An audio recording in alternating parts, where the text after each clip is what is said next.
104వ రోజు పాదయాత్ర విజయవాడ సెంట్రల్ నియోజకవర్గంలో ప్రారంభమై తూర్పు నియోజకవర్గంలో ముగిసింది. రాణిగారి తోటలో బహిరంగ సభ నిర్వహించిన షర్మిల, కిరణ్ చంద్రబాబులపై తీవ్ర స్థాయిలో విరుచుకుపడ్డారు. జగనన్న సీఎం కావడం తథ్యమన్నారు. చరిత్రకే వన్నె తెచ్చిన మనిషి వైఎస్ఆర్ అన్నారు. ఇక జనం చెక్కిన శిల్పం వైఎస్ఆర్ ను చూద్దాం.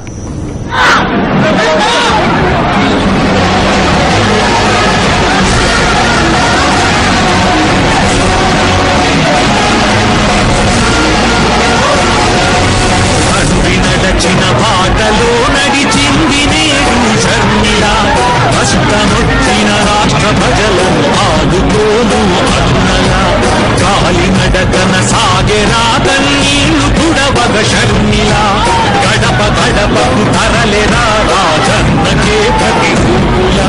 104వ రోజు పాదయాత్రలో ఓ వృద్ధుడు షర్మిలకు తన బాధను చెప్పుకున్నారు.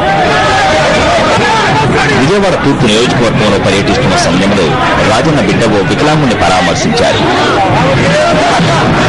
ఈ రోజు విజయవాడ నగరంలో ఎంతటి స్పందన ఉందంటే అసలు రోడ్డు మీద ఇసుక వేస్తే కూడా రాలేదా అన్నట్టుగా కనిపిస్తుంది. వంగవీటి మోహన్ రంగ విగ్రహానికి పూలమాల వేసి షర్మిల నివాళులర్పించారు.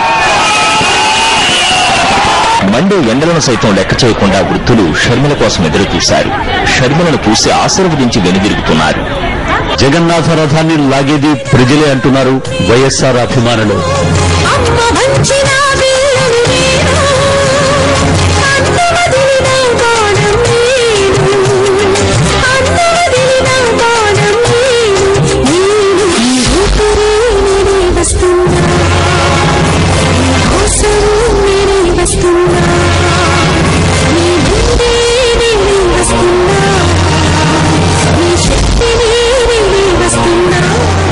విజయవాడలోని రాణిగారి తోటలో షర్మిల, రాణి రుద్రమయ్యారు.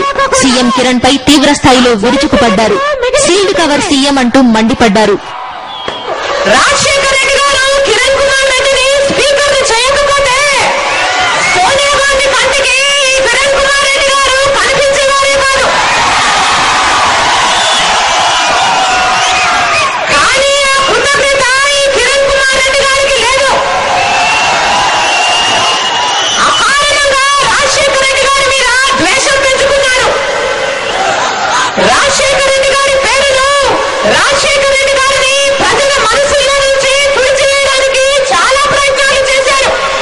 చంద్రబాబును ఏకి పడేశారు షర్మిల. చంద్రబాబు ఔరంగజేబు కంటే దుర్మార్గుడు అని ఎన్టీఆర్ అన్న మాటలను గుర్తు చేశారు. తండ్రిని జైల్లో పెట్టినా, అధికారం కోసం సోదరులను చంపినా ఔరంగజేబు కంటే నీచుడు ఈ చంద్రబాబు. రంగులు మార్చుతారు పదవి కాంక్ష చంద్రబాబు రక్తంలోనే ఉంది అని ఎన్టీ రామారావు గారు స్వయంగా ఉన్న మాటలివి. రాష్ట్ర ప్రజలను వెన్నుపోటు పరిచాడు ఈ చంద్రబాబు నాయుడు గారు. ఊరూరు కదిలింది ఉరుకుల్ల మీద షర్మిలమ్మ పాదయాత్ర ఈరంగా, మిట్ట మధ్యాహ్నపు ఎర్ర టెండల్లో కక్షగట్టిన సూడి గుండాల దాడి. వైఎస్ జగన్ నినాదం బెజవాడ నింగిని తాకింది. వైఎస్ జగన్మోహన్ రెడ్డి సోదరి విసిరే సవాళ్లు ప్రత్యర్థులను బింబేలెత్తిస్తుంటే ప్రజలను ఆలోచింపజేస్తున్నాయి. వైఎస్ఆర్ తన 30 ఏళ్ల రాజకీయ జీవితంలో 25 ఏళ్లు వారానికి 2 రోజులు మాత్రమే కుటుంబంతో గడిపితే 5 రోజులు ప్రజలతోనే గడిపారన్నారు షర్మిల. ప్రజల కష్టంలో నష్టంలో తోడుగా నిలబడ్డారని చెప్పారు. 2003లో మన రాష్ట్రానికి చెందిన ఎంతో మంది రైతులను అప్పుల పాలైపోయి ఆత్మహత్యలు చేసుకుంటున్న సమయంలో పాదయాత్ర చేయాలని తలంచాడు. మండటి ఎండలు సైతం లెక్క చేయకుండా ఒక యజ్ఞంలో చేశాడు ఆయన పాదయాత్ర. ప్రజలు కష్టాలు చూసి అల్లాడిపోయాడు రాజశేఖర్ రెడ్డి గారు. ఆ తర్వాత ముఖ్యమంత్రి అయ్యాడు. ఏళ్ల తరబడి